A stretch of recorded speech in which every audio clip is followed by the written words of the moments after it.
Dati takbo ng takbo, layo sa'yo, paastig lang ako. Puno ng galit, reklamo, pero wasak pa rin sa dulo. Ikaw yung kumatok sa pinto, tahimik pero sobrang totoo. Binigay lahat sa krus, kaya ngayon sa'yo ako susuko. Radikal na pag-ibig, Jesus, sa'yo kami buhay na handang magsuko. Lahat pati luha, pati ngiti, mamahalin ang kaaway kahit masakit sa dibdib mo. Singon amin ang Diyos na buhay, handang magmahal ng solid.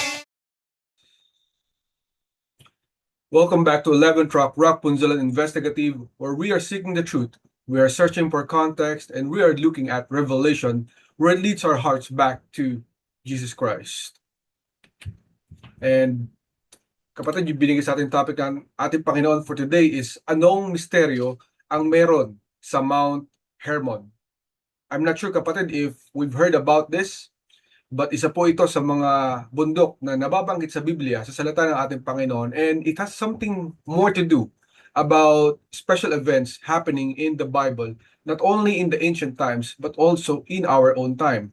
And so, tingnan natin, kapatid, ano ba yung meron dito sa Mount Hermon at bakit siya sadyang napag-uusapan sa salita ng ating Panginoon. Maaaring narinig nyo na rin about the Cave of Pan at itong Caesar Philippi, ano? And yes, going back, so Mount Hermon, ang bundok po na ito ay sinasabi po nila na source of the Jordan River.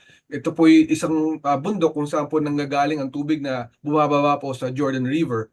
And ito po sa pinakamataas na bundok sa rehiyon, which is 9,232 feet. And ito po ay nagbo-border sa may bandang Israel, Syria at Lebanon. And kilala rin to sa Bible, especially sa salitang Sirion, Senir at Baal or Baal Hermon. And let's read Deuteronomy 3:8-9. It says, "So we took the land at the time out of the hand of the two kings of the Amorites, who were beyond the Jordan, from the valley of the Arnon to Mount Hermon, which the Sidonians called Hermon Sirion, while the Amorites call it Senir." Kaya mayroon din po ibang pangalan nito sa Bible. Ito nga po yung tinatawag nilang Sirion or Senir. And sa ibang mga verses, tinatawag itong Baal Hermon, which is, as you might have guessed, connected sa Diyos-Diyosan or yung idol na tinatawag nila sa Israel na Baal or Baal. And so, anong misteryo ang meron, kapatid, dito sa Mount Hermon? And as you can see in the map, it's one of the most contested areas, kapatid, dito sa lugar na to sa Israel at bandang Syria at sa Lebanon.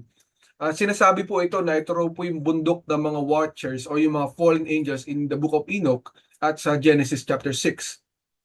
Sinasabi po na dito raw po bumaba ang mga angels na mga tinatawag na fallen angels nung sila po yung nagkasala sa ating Panginoon, at doon po nagsimula yung pagkakaroon ng mga tinatawag na Nephilim.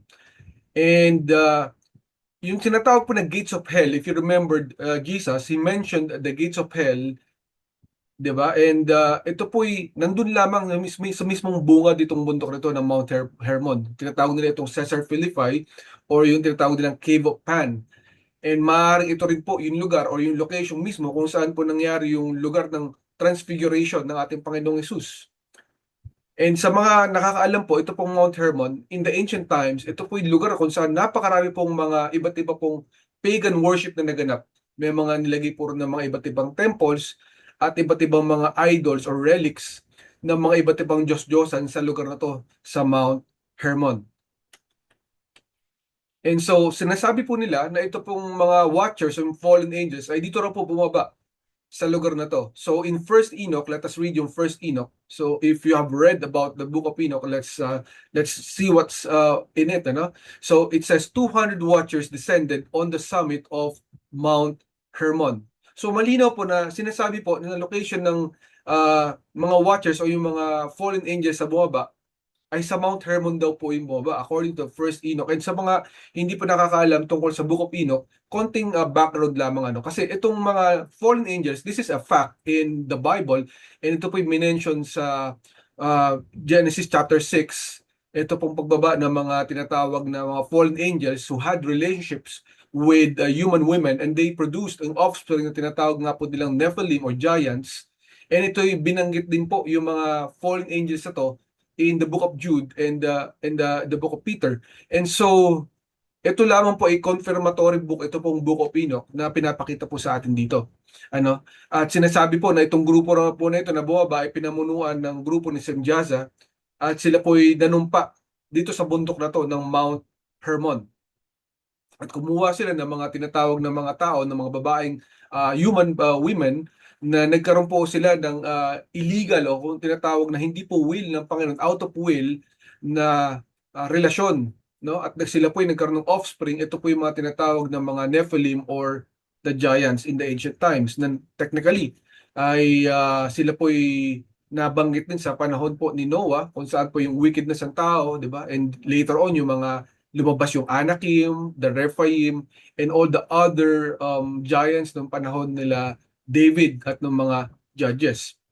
So ito pong Hermon, technically po ang meaning po niya pag binanggit mo yung ito pong bundok ng Hermon, ay siya po ay sacred mountain, no? Isa po sa mga definition ng word na Hermon ay sacred mountain. To some Bible scholars, they actually call this the mountain of the oath. And bakit kaya ito mountain of the oath? At maliliwanagan tayo mamaya-maya kung bakit ito po yung sinasabi rito. So, going back to Genesis 6:4, ito po yung sinasabi po nilang ground zero nung rebellion ng mga fallen angels against the Lord our God. And so in Genesis 6:4, it says the Nephilim were on the earth in those days, and also afterward, when the sons of God went to the daughters of humans and had children by them. And so, malinaw po na sinasabi na may mga fallen angels na bumaba sa ating mundo, at sila nga po ay nagkaroon ng relasyon or illegal na relasyon sa mga babae na tao, at ito po ay nagkaroon sila ng offspring ng mga giants. So technically that's what they called the Nephilim. And they said that these fallen angels taught the human beings about forbidden knowledge, yung mga hindi po dapat natin matutunan mga bagay, even yung sorcery and weaponry na mga illegal na hindi tinuro sa atin ng ating Panginoon, at yung pagkakaroon ng korupsyon ng pagkatao ng mga tao noong sinaunang panahon. And so, ito pong Mount Hermon na sinasabi po sa Biblia or sa Book of Enoch, ay sinasabi po na ito po yung epicenter of the cosmic rebellion, na pagbaba nitong mga fallen angels na to. And later on, we will be able to harmonize ano yung connection nito kay Jesus Christ, ano yung connection nito sa Book of Enoch, ano yung connection nito sa Genesis 6, bakit kailangan natin pag-usapan ang Book of Hermon, ito pong Mount Hermon, And so, sinasabi po itong Mount Hermon na to ay mountain of pagan gods. And in Judges 3:3, it says, the 5 rulers of the Philistines, all the Canaanites, the Sidonians, and the Hivites, living in the Lebanon mountains from Mount Baal Hermon to Lebo Hamath.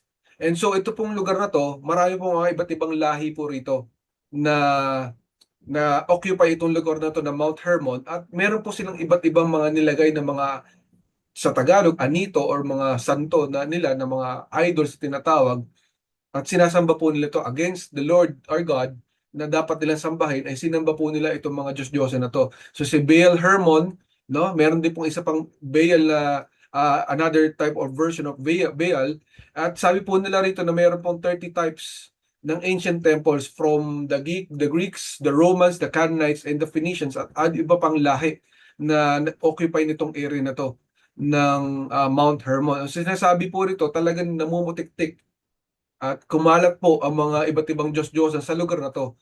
And ang laking tanong sa ating pong mga Kristiyano, bakit kaya napakaraming templo sa isang bundok lamang? Anong meron? Are they getting some type of power? Are they getting some type of connection? Why did they use ito pong lugar ng Mount Hermon upang magtayo ng iba't ibang templo at iba't ibang Diyos-Diyosan dito sa lugar na to?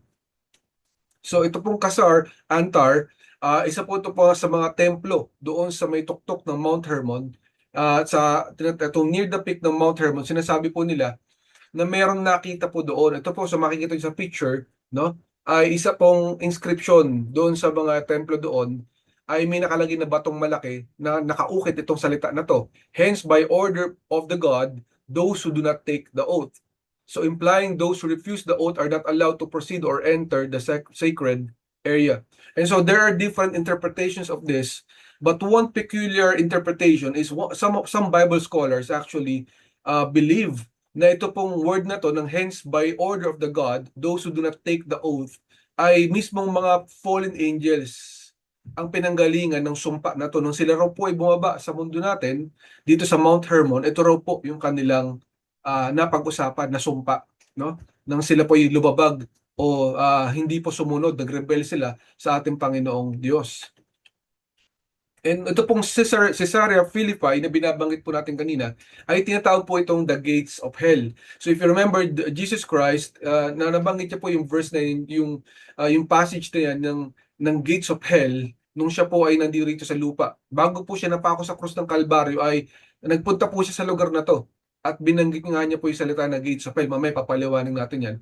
And ito po yung nasa paanan ng Hermon, sa just at the foot of the mountain ng Mount Hermon. Ito po yung tinatawag nilang Banyas. Meron din po cave dito mismo na tinatawag nilang Cave of Pan, na marami po sa mga yung mga deboto ng mga iba't ibang religion ng mga pagans dito na nagsasamba sa Diyos-Diyosan, sinasabi raw po nila na ito pong lugar na to, ito po yung entrance to Hades, papunta sa impyerno. Ito raw po yung entrance na yung Cave of Pan. And so, it became a center of pagan worship, itong lugar to during the ancient times, especially dun sa mga gustong magkaroon ng anak o itinatawag nilang fertility worship. So, itong place itong Caesarea Philippi na tinatawag na Gates of Hell ay nandito po sa paanan ng bundok ng Mount Hermon.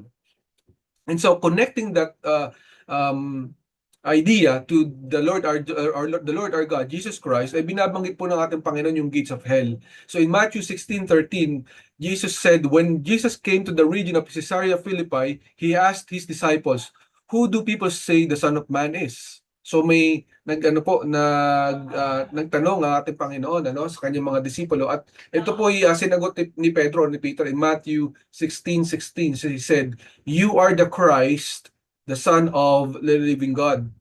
And also in Matthew 16:18, the Lord Jesus Christ said, "Upon this rock I will build my church, and the gates of hell shall not prevail against it."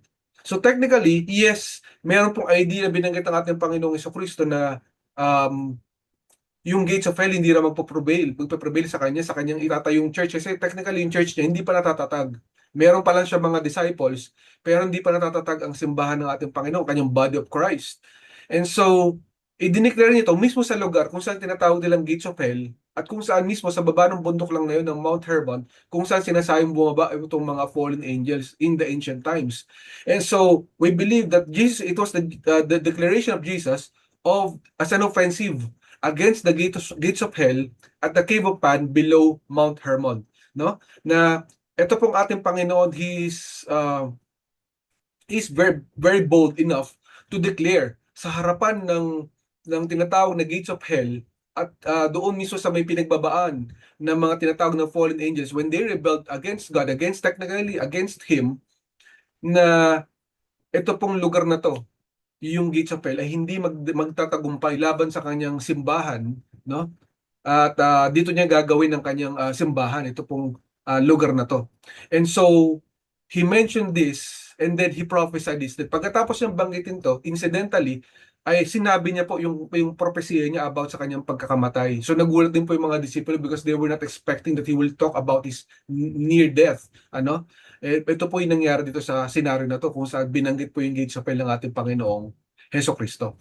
And so after that, no, ay nagkaroon naman po ng tinatawag na transfiguration. So ito pong transfiguration na to, ito po yung kung saan ito pong ating Panginoon, nagkaroon po siya ng tinatawag na transfiguration. Nag-appear din po ang ito pong sina Moses at Elijah, at talaga namang nakakagulat kasi there was a declaration, no, ng divine glory ng ating Panginoong Jesucristo sa lugar na to. And sinasabi po na ito pong sa Matthew 17:1-2, a high mountain apart. And so technically, when you look at the place kung saan po nandoon ito pong ating Panginoon nung binanggit niya yung gates of hell, mismo sa tuktok lang ng lugar na yun, ito na pong Mount Hermon. So there is strong evidence na ito pong lugar na pinagdausan nung Transfiguration ay mismong Mount Hermon. It was just near Caesarea Philippi, sa tuktok lang po nitong paanan ng Caesarea Philippi. And it is the highest mountain in the area. And yung timeline, it fits perfectly yung pag-akit ng ating Panginoong Hesus, sapagkat after 6 days po yung pag-akit nila dito sa tinatawag na Transfiguration. And kung noong una, nag-display ng false or ng fake glory ito mga fallen angels when they came down Mount Hermon, ang ating Panginoon naman ang nag-display ng kanyang divine glory, yung totoong glory niya, no? Yung totoong dapat natin paniwalaan at panampalatayaan na tunay na ating Diyos, no? Nagpakita sa kanyang Transfiguration. And so, we believe that it was a symbolic reversal kung saan ito pong Hermon, it became a place of the fallen angels, doon po sila bumaba, at doon po naging simbolo yung paglabas nito mga Nephilim. At noong unang panahon, grabe po yung mga idol worship, technically Baal worship in this place to honor to honor Satan, or to honor technically the fallen angels, ano. And sinasabi nga po na ito po yung very powerful area ng kaaway, which is gates of hell. Pero dito rin pinahayag ng ating Panginoong Hesus ang kanyang glory nung siya ay nag-transfiguration, at ang kanyang church ay sinabi niya that the gates of hell will not prevail against it, at sinabi niya rin yung kanyang pagtatagumpay sa pamamagitan ng kanyang kamatayan, death on the cross. And so, though there was rebellion at the beginning, in the beginning there was rebellion, but dumating po ang ating Panginoong Jesucristo rito at sa kanyang pagtupad ng kanyang tungkulin sa pagkamatay sa krus ng Kalbaryo, ay in-announce siya, nagkaroon ng announcement, no, ng kanyang pending victory. His death on the cross will defeat ultimately the powers of hell, no? Technically, the gates of hell will not prevail against His church. At ito po sinasabi kung na talagang sa simula at sa katapusan ng ating Panginoong Jesucristo, He was in charge of everything. And hindi po ba didinayang, sapagkat talaga namang ipinakita niya sa lahat na tunay nga siya ang Diyos at ating tagapagligtas. At yung kanyang might, yung kanyang glory, yung kanyang sovereignty ay pinatunayan niya dito sa lugar na to. And so, meron din po tinatawag na 33.33 connection. Sa mga hindi po nakakaalam, ito pong Mount Hermon, technically, when we base our measurements into the Greenwich Prime Meridian, this was the old meridian. Meron na pong bago ngayon na meridian na ginagamit. But when we base in the Greenwich Prime Meridian, ay 33 degrees latitude exactly. Ito pong Mount Hermon. And bakit of all places dito po bumaba ito pong mga fallen angels, 33.33. And so ito pong 33rd parallel or degree ay sinasabi pong dito nga raw po sila bumaba sa Mount Hermon, ay mako-connect din natin in a sense dito po sa Freemasonry, no? You might say that it's not connected, but there is a big semblance at relation, kasi titingnan nyo ang Freemasonry, meron silang 33rd degree kung saan ito na po yung mga secret teachings, yung mga tinatawag na demonic teachings, dito na po lumalabas sa lugar na to, sa panahon na to. Kung ikay nasa 33rd degree na ng Freemasonry. Now, if you believe this or not, it is up to you, it is up to us to discern this, to test this, kapatid. But I believe that there's a reason why they're using 33rd degree in the Illuminati or the Freemasonry. Ano? And so, some Bible scholars actually link 33, the number 33 to the 1/3 o yung 33.33% ng mga angels na nag-fall kasama si Lucifer in Revelation 12:4. And so, it's just very peculiar, kapatid, bakit of all places 33.33 degrees north latitude ito pong pinagbagsakan ng mga fallen angels. Did they mean it really na ito pong lugar na to, eksakto sa sukat na yon, ay dun sila bababa? And so, anong meron, kapatid, sa Mount Hermon? That is a critical, strategic, and a very spiritual area, no? And patuloy hanggang ngayon sa panahon natin pinag-aagawan itong Mount Hermon. There's a big territorial dispute in this area ng Israel, Syria at Lebanon. Pinagtatalunan nila to kung sino ba talaga nagmamayari, sino ba talaga ang totoo or true owner. And nandito yung sa lugar na to yung control ng water, At ito ay observation area kasi you can see a lot of the areas in Syria and Lebanon and Israel when you are at the top of Mount Hermon. And so it is a strategic or critical in a military advantage sa sino man makakakontrol sa lugar na to. Kaya ito talaga pinagtatalunan. And isa po sa mga curious na pinag-uusapan nila ay out of all places, bakit daw meron daw UN observers control doon sa lugar na kumbaga nagtayo sila ng isang maliit na kampo militar ng UN, ng United Nations, in that area. Since 1974, hindi pa rin sila umalis sa lugar na yon. Sa dami ng places na pinag-stay nila, itong lugar na to never nilang inalisan. Bakit kaya kapatid na, no? Isa po itong malaking tanong sa ating lahat. So, isang bundok, maraming layer. So, sinasabi nila nga na ito pong Mount Hermon, ito pong lugar na to ay kung saan po bumaba itong mga fallen angels. And naging sentro po ito ng iba't ibang pagsamba sa iba't ibang mga santo or mga Diyos-Diyosan tulad ni Baal, ni Molech, ni Pan, ni Zeus, at even si Jupiter. And malaki po ang possibility na dito pa naganap ang transfiguration ng ating Panginoong Hesus. And dito rin po, nag-declare ang ating Panginoon Diyos sa paanan lang mismo ng bundok na to, ay sinabi niya, challenge niya ang gates of hell, no? That it will not prevail against him and against the body of Christ. And meron din pong 33.33 coordinate symbolism sa lugar na to which can be tied up again to that one-third of the fallen angels or technically the Freemasonry or the 33rd degree of the Freemasonry.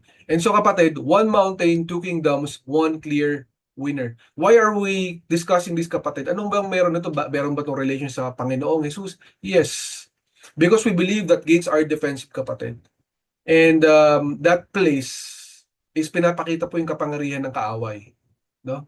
At since it was mentioned that it was the gate of hell, and marami po mga deboto ron na mga iba't ibang pagano or pagans were in that place to give their worship to Satan or to the demons, to the fallen angels. And they thought that they were so, I would say, powerful in their own ways. And as we say, gates are very defensive. That place is very defensive. But Jesus Christ was in the offense during that time.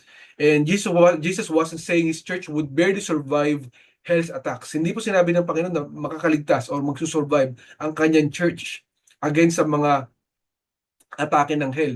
Pero basically, he declared war. He announced that his church is on the offensive, is storming the very gates where the enemy first invaded earth. So malinaw po na nagdeklara po para pong isang military general ng ating Panginoong Hesus na that the church is on the offensive. At kung saan niya ito sinimulan yung kanyang mission, pinakita niya yung kanyang gagawin hanggang sa kanyang pagkamatay sa krus ng Kalbaryo, at alam natin na mabubuhay siya muli after 3 days, ay dito po nangyari sa paanan ng Mount Hermon. So we believe that this was a divine reversal.